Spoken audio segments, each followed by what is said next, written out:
Hey everybody, it's Eddie from Tokyo. This is your cryptocurrency update from Japan. What I'm on here is a site that harnesses the AI and algorithms to track sentiment across the cryptocurrency space. I'm on the XR page now, and you can see this company, Predicoin, does a very interesting job at creating tools for you to really see what is happening.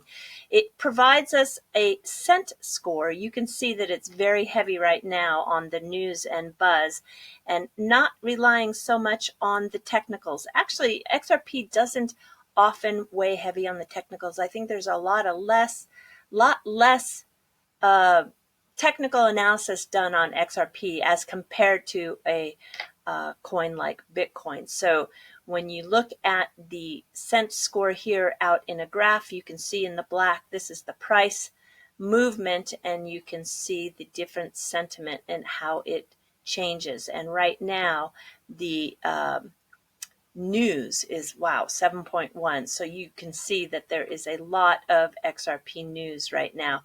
And then you can see social media volume. This is interesting. If you toggle between Reddit and Twitter, it's quite different. This is Reddit. When it goes towards the pink or the purple, it's more bearish, and the blue is more bullish. So I find it interesting that the Twitter has a lot more blue. So I think people feel very bullish on Twitter and maybe less so on Reddit. Why? I'm not sure I could answer that. Maybe people are more critical on Reddit, possibly.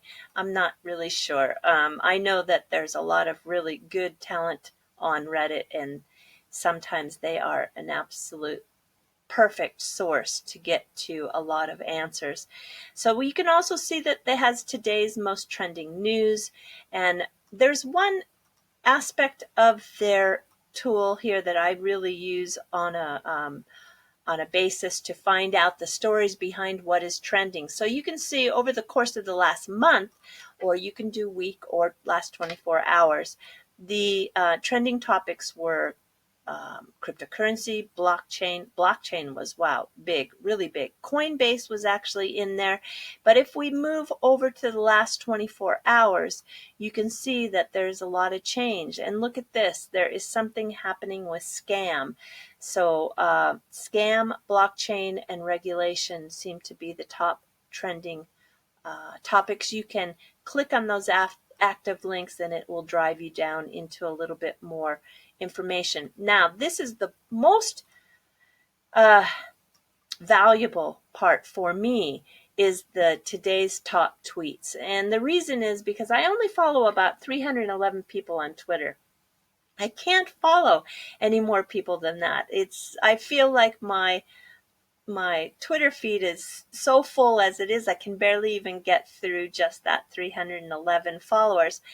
And I do want to, of course, know really what is happening out there, because there's a lot of interesting tweets that are being shared and responded to that I don't see. So this gives me that missing void, and I very often find lots of things to talk about on the videos by using this tool. So if you are interested, this company will let you use the website for a 7-day trial. And should you choose to subscribe after that trial is up, you can do it, I think they have one subscription package for just 3 months. Now, I talked to the people behind this website, and I arranged to pass on a discount to the community. I don't receive anything for it. Nothing. Zero. It's not an affiliate link where I get a kickback. I can guarantee you there is nothing in this financially for me, but I wanted to be able to provide some value to the community, so they agreed to make a 25% discount on a subscription that you choose by putting in the code Cherry Blossom, all caps, One word, and that will bring your subscription cost down 25%. I think the monthly subscription fee is $19 a month, so it brings it down to $14.25 a month.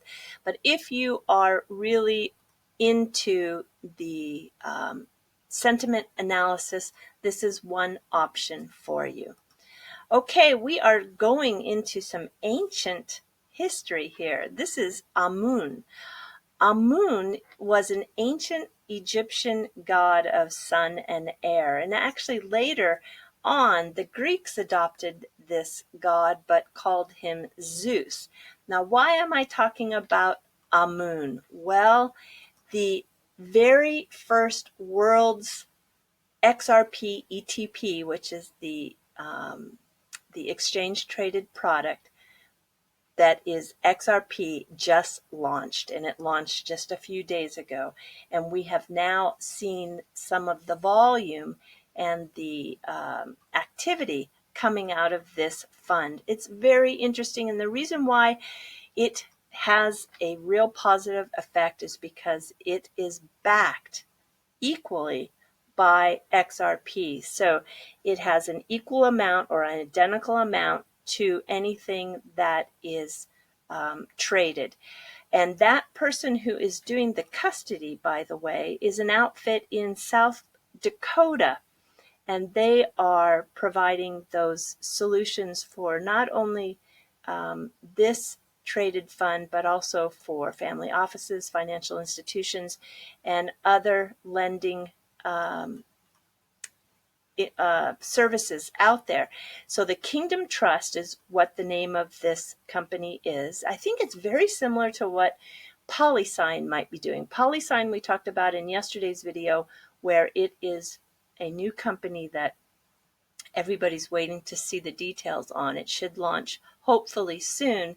It's being built by a very small team, however, led by Arthur Brito, who is the original co-designer of the XRP ledger. And I think people are very, very interested. David Schwartz is also on the board. So a lot of Ripple and XRP fans are watching that project. So I got a feeling it's a little bit similar to Kingdom Trust.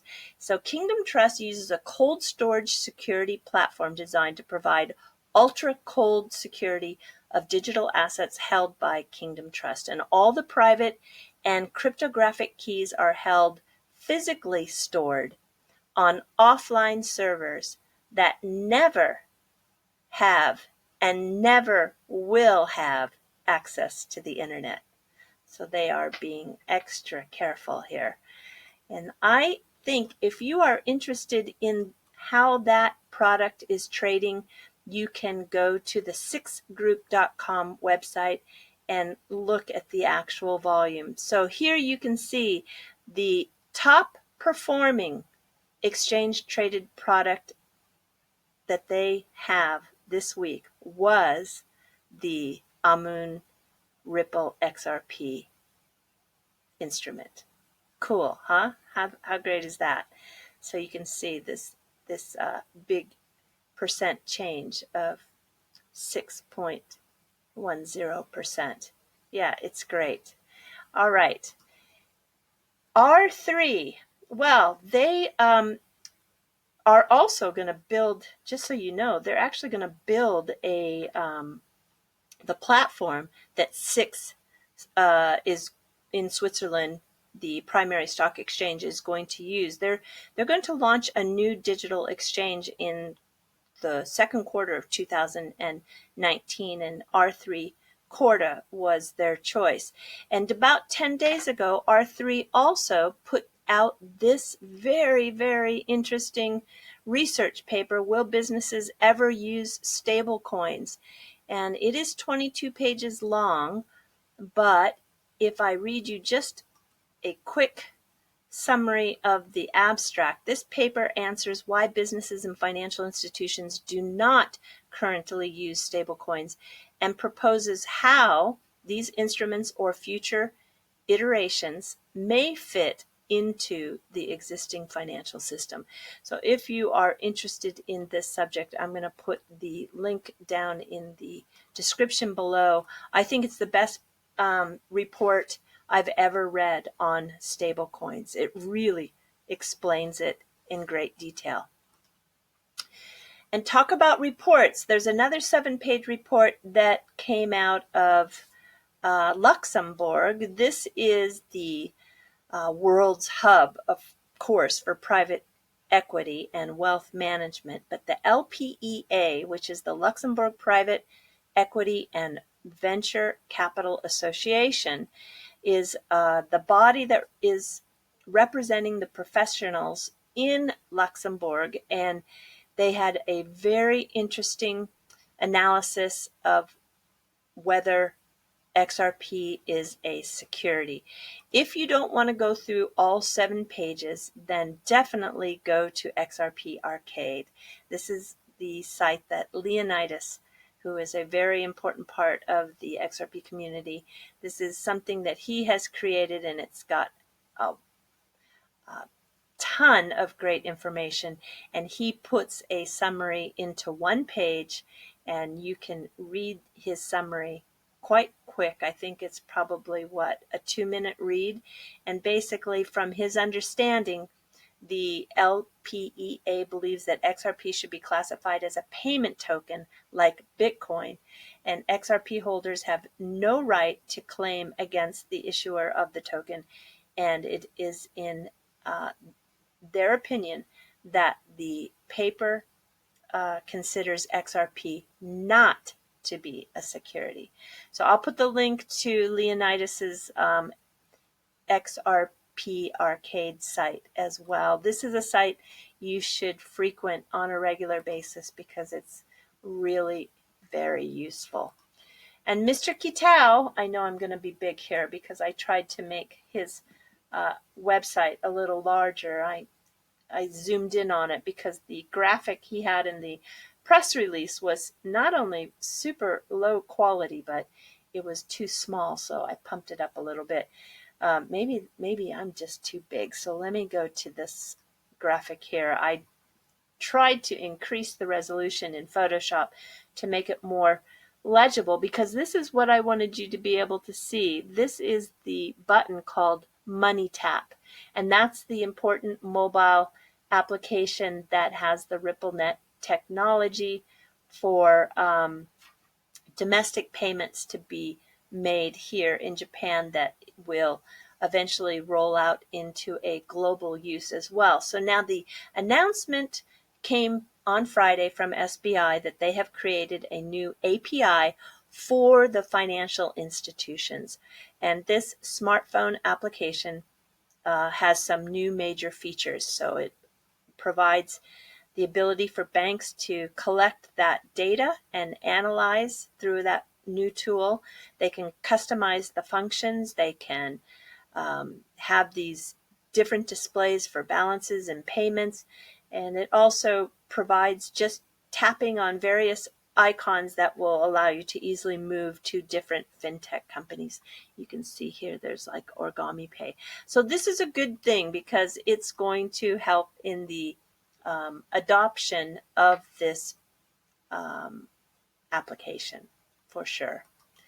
All right, and talk about adoption. Gosh, Japan is really getting serious for going cashless. This is Cashless Week poster that is being promoted by the Ministry of Economy. When the governments get behind something, they do it in a big way. It is a campaign that is going to try to push people not to use cash between April 26th and May 6th. And in doing so, so many stores are participating and so many companies and so many banks. There's going to be a points or cashback incentives. Some stores are even going to give like a 5% discount on the spot just for not using cash.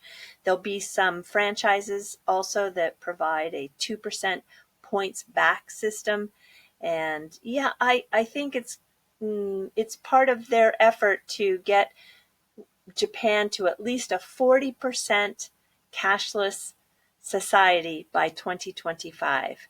That is the goal. And look who they have used for their promotion. This is Astro Boy. Astro Boy is called Atamu here in Japan, but it says here, Yukuzo, which means let's go or let's do it. Let's go. Let's go cashless. That's what that means. So this is going to be a big campaign and a big push, and I'm sure it's going to get a lot of media attention here. All right, everybody, I am going to jump into the fluff. So I'm going to stick a little bit with Atamu, Astro Boy. He is one of the first robotic characters in the way of animation that came to Japan. And we talked about some robotic character. I introduced you to the very lifelike Erica a couple days ago. And I just got to thinking, why is it that Japan is so in love with its robots? Well, when I thought a little bit further, I definitely can bring it all the way back to this animation series, which started January 1st, 1963.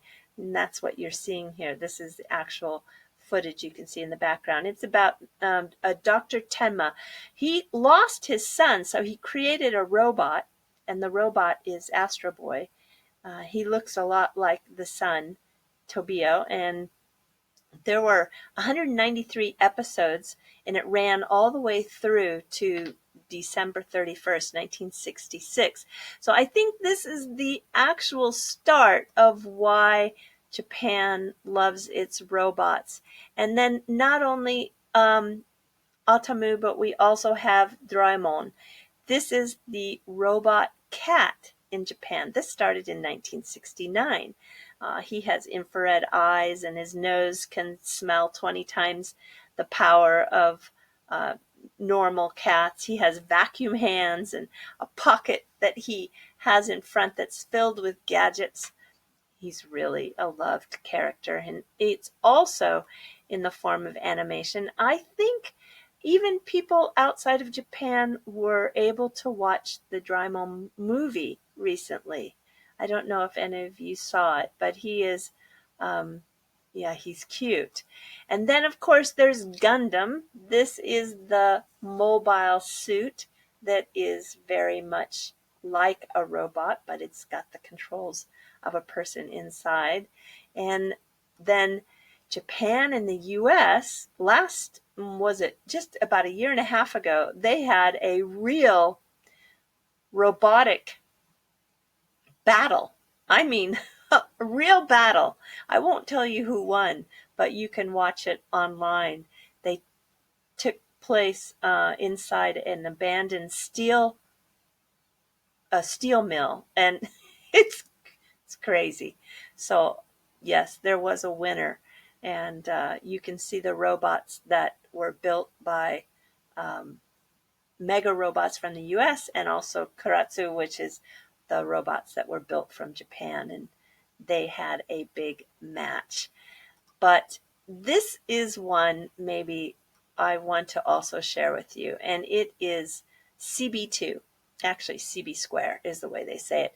And it's actually a developmental child's study robot. So for the developmental scientists out there that are studying child behavior, they're very interested in using this robot. This robot actually is being made in Osaka as well. The Osaka University is just very much leading the way with the robotics in this country. He has if you can see here, flexible joints and a full body soft skin and tactical sensors everywhere. So it reacts to touch, and they can study the developmental process through